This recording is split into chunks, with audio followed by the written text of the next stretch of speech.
Keni ndonjë mesazh për të rinjë shqiptar për të vejuar, për të vazhduar dhe për të trashëguar këtë miqësi kaq të çmuar në Shqipëri-Kinë?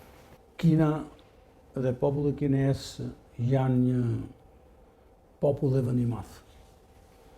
Dhe ato kanë vendin e tyre shumë të rëndësishëm në botë. Dhe popujt dhe vendet e vegjël duhet të mësojnë nga vendet e mëdha, nga popujt e mëdhenj, sepse kanë çfarë të mësojnë. Dhe Kina është një model në shumë drejtime për të ndjekur dhe për të mësuar. Për sa kohë që Kina është ajo që është dhe që gjithë bota ka një vëmendje të përqendruar në Kinë, patjetër që shqiptarët, si gjithë popujt e tjerë që duan të mësojnë nga përvojat më të mira botërore, duhet të kenë më shumë vëmendje në Kinë dhe për Kinën, dhe të rinjt shqiptar që kërkojnë të ndërtojnë jetën e tyre në mjaft vende të tjera të botës, ku shkojnë të mësojnë jo vetëm në përshkolla, po të mësojnë edhe në jetë.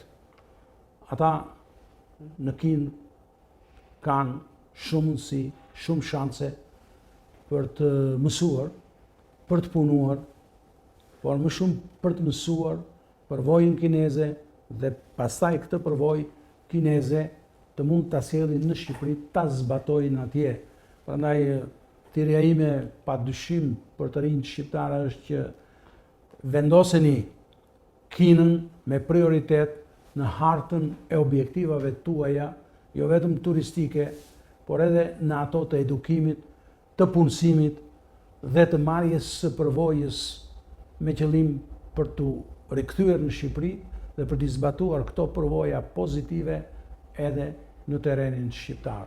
Do të jetë, besoj, kjo një urë komunikimi më tepër midis dy popujve tanë për të shërbyer jo vetëm interesave të dy vendeve, por edhe forcimit të miqësisë dhe të bashkëpunimit dhe të përcjelljes së kësaj fryme miqësie dhe respekti midis popujve edhe në brezat e ri. Shumë faleminderit.